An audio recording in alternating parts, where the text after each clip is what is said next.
নমস্কাৰ সৰু সৰু কিন্তু ভয় লগা কিছু ভৌতিক ঘটনালৈ প্ৰত্যেক দিনাখনৰ দৰে মই ঝৰ্ণা আহিছোঁ আপোনালোকৰ কাষলৈ আৰু আজি লৈ আহিছোঁ পূৰ্ণিমা শইকীয়াই ধুবুৰীৰ পৰা লিখি পঠিওৱা এক বৰ শিহৰণকাৰী অভিজ্ঞতা এই অভিজ্ঞতা আপোনালোকৰ আগত ব্যক্ত কৰাৰ আগতে অনুৰোধ কৰিছোঁ যদিহে আপুনি মোৰ ইউটিউব চেনেলটো এতিয়াও সাবস্ক্ৰাইব কৰা নাই যদি বেয়া নাপায় সাবস্ক্ৰাইব কৰি থব ইনষ্টাগ্ৰামত থকা একাউণ্টটো ফলো কৰিবলৈ নাপাহৰিব আৰু ফেচবুকৰ পেজখনো যদি এতিয়ালৈকে ফলো কৰা নাই তাকো কৰি থব যাতে মোৰ ভিডিঅ'বোৰ অহাৰ লগে লগে আপোনালোকে এটা নটিফিকেশ্যন পায় আৰু এই বিশেষ ৰসৰ আমোদ ল'ব পাৰে এতিয়া আগবাঢ়ো পূৰ্ণিমাৰ অভিজ্ঞতাৰ ফালে পূৰ্ণিমা এতিয়া ধুবুৰীতে থাকে তেওঁ এতিয়া বিয়া হ'ল আৰু তেওঁৰ দুটি সন্তানৰ মাতৃ কিন্তু তেওঁ যিটো ঘটনা মোৰ লগত শ্বেয়াৰ কৰিছে সেয়া তেওঁৰ ছোৱালী কালৰে ঘটনা যেতিয়া তেওঁ কলেজত পঢ়ি আছিলে তেতিয়াৰ ঘটনা পূৰ্ণিমাৰ কলেজীয়া দিনৰ এক প্ৰেম কাহিনী আচলতে যি প্ৰেম কাহিনী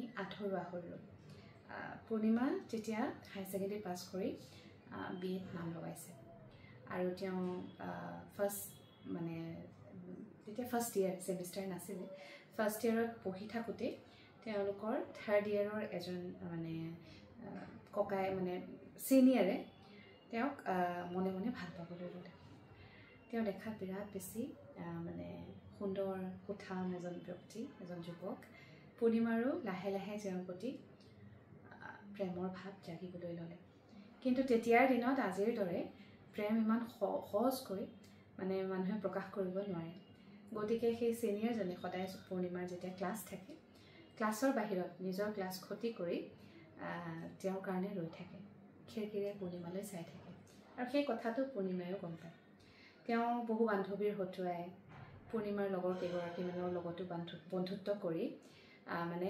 আওপকীয়াকৈ পূৰ্ণিমাক জনাইছে যে তেওঁ পূৰ্ণিমাক বহুত বেছি ভাল পায় তথাপিতো তেনেদৰে মানে থাকোঁতে প্ৰায় 3 মাহমান পাৰ হ'ল ইজনে সিজনক মনৰ কথা ক'ব পৰা নাই 3 মাহমান পাৰ হোৱাৰ পাছত পূৰ্ণিমালৈ এখন চিঠি আহিলে তেওঁ চিঠিখন পঢ়িলে চিঠিখনত তেওঁ মানে যিজনৰ কথা লিখিছে তেওঁ নামটো ব্যক্ত কৰা নাই সেই ছিনিয়ৰ মানে ল'ৰাজনে পূৰ্ণিমাক লিখিছে যে যদি তুমি বেয়া নোপোৱা কালিলৈ 3 বজাত আমাৰ মানে কলেজৰ ওচৰত চকটোত আহিবা নেকি মোৰ তোমাৰ লগত কেইটামান কথা পাতিবলগীয়া আছে তাৰপিছত পূৰ্ণিমাৰ মনটো বিৰাট ভাল লাগিলে আৰু পূৰ্ণিমাই ভাবিলে যে অৱশেষত তেওঁ চাগে মনৰ কথা ক'ব সেইবুলি সেইদিনাখন বৰ সুন্দৰকৈ পূৰ্ণিমা ওলাই গৈছে কলেজৰ ইউনিফৰ্মযোৰ পিন্ধিছে যদিও সেইদিনা যেন তাইৰ ৰূপত মানে দুগুণে চৰিছে প্ৰেমৰ এক বিশেষ মানে ৰং তেওঁৰ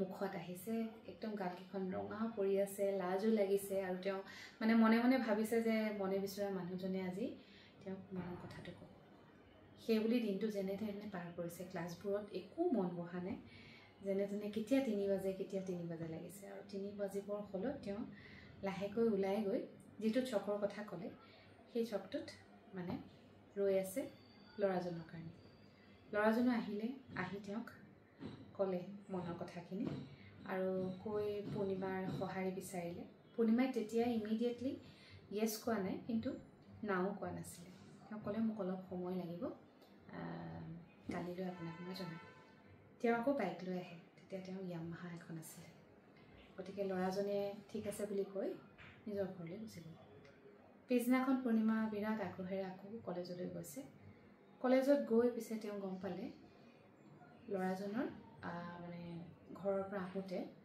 বাইক এক্সিডেণ্ট হৈ মৃত্যু হৈছে সেই কথাটো শুনি পূৰ্ণিমাৰ বিৰাট বেছি দুখ লাগিলে তেওঁ যিজন মানুহক আজি 3-4 মাহৰ পৰা নিজৰ বুলি ভাবিবলৈ লৈছিলে যিজন মানুহৰ লগত তেওঁ ভৱিষ্যতৰ সপোন দেখিছিলে সেই মানুহজনৰ লগত কিবা এটা সম্পৰ্ক আগবঢ়াৰ আগতেই সকলোখিনি শেষ হৈ গ'ল কথা গুচি যিহেতু মানে তেওঁ ঘৰৰ মানুহৰ লগত পূৰ্ণিমাৰ কোনো চা চিনাকি নাই তথাপিতো লগৰ সকলোৰে লগত মিলি এবাৰ শেষবাৰলৈ তেওঁলোকৰ ঘৰলৈ গ'ল আদ্য শ্ৰাদ্ধৰ দিনাখন সেই দিনাৰ পিছৰে পৰা পূৰ্ণিমাৰ জীৱনটো সলনি হৈ গ'ল পূৰ্ণিমাই সদায় অনুভৱ কৰিবলৈ ল'লে যেন সেই ল'ৰাজন তেওঁৰ লগত আছে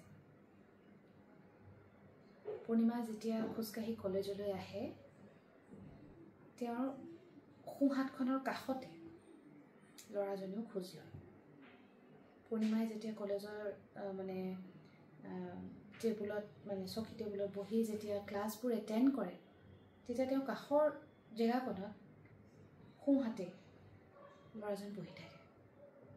তেওঁ স্পষ্ট অনুভৱ কৰে, তেওঁ স্পষ্ট মানে দেখাৰ নিচিনাই লাগে। এক মানে আচৰিত ধৰণৰ ঘটনা। তেওঁ মানে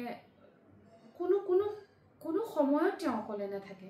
তেওঁ ৰুমত যেতিয়া পঢ়িবলৈ চেষ্টা কৰে, ৰাতি শুবলৈ চেষ্টা কৰে, তেওঁ তেতিয়া দেখে ল'ৰাজন ৰুমটোৰ এটা চুকত ৰৈ তেওঁলৈ চাই আছে।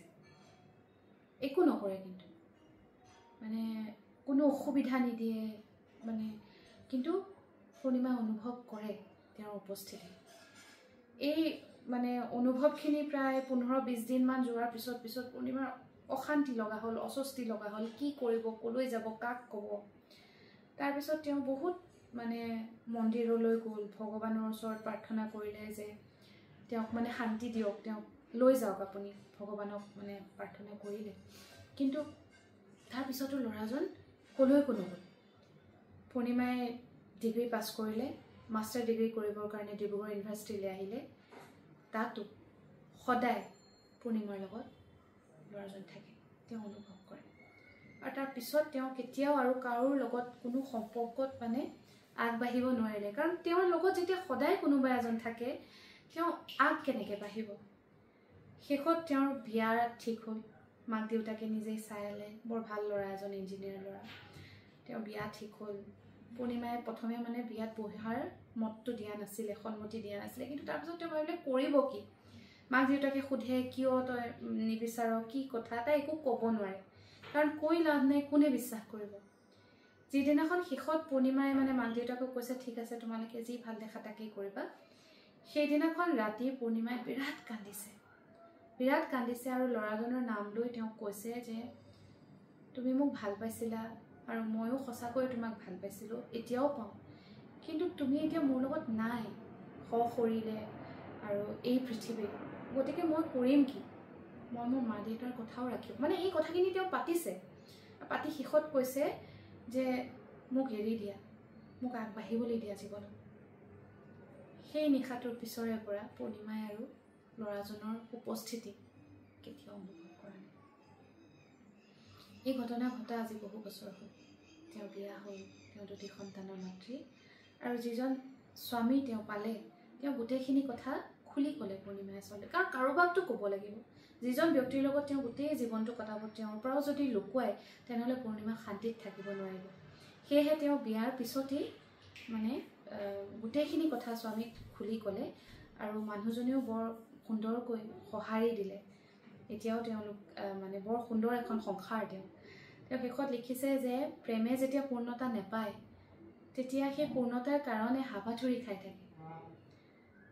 আৰু মানে তেওঁ কৈছে এইটো ভৌতিক ঘটনা হয় নে নহয় তেওঁ নাজানে, কিন্তু তেওঁৰ জীৱনৰ এটা জীয়া ঘটনা।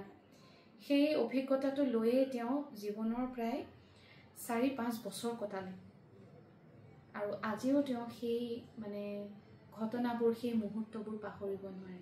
তাক লৈয়ে তেওঁ জীয়াই আছে। তেওঁৰ মৃত্যুৰ শেষ নিশ্বাসলৈকে তাক লৈয়ে তেওঁ জীয়াই থাকিব লাগিব। বৰ আচৰিত ধৰণৰ এটা ঘটনা। এই অভিজ্ঞতাটো পঢ়ি মোৰ আচলতে ভয় লগা একেবাৰে নাছিলে, বৰ দুখ লাগিলে।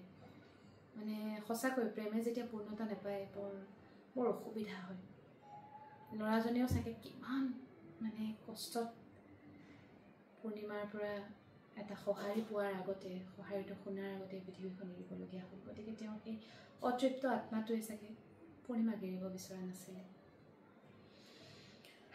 এই অভিজ্ঞতাটো শুনি পিছে আপোনালোকে কেনেকুৱা পালে জনাবৰ কাৰণে ভিডিঅ'টোৰ তলত কমেণ্ট কৰিবলৈ নাপাহৰিব। লগতে আপোনাৰ যদি কিবা অভিজ্ঞতা আছে যিটো মোৰ লগত আপুনি শ্বেয়াৰ কৰিব বিচাৰে, তেনেহ'লে মোৰ মেছেঞ্জাৰত গৈ এটা মেছেজ কৰক। আজিৰ এই ঘটনা ইয়াতেই সামৰিছোঁ। কাইলৈ নিশা এক নতুন অভিজ্ঞতা লৈ আপোনাক কাষ চাপিম। এতিয়ালৈ আহিছোঁ। শুভৰাত্ৰি।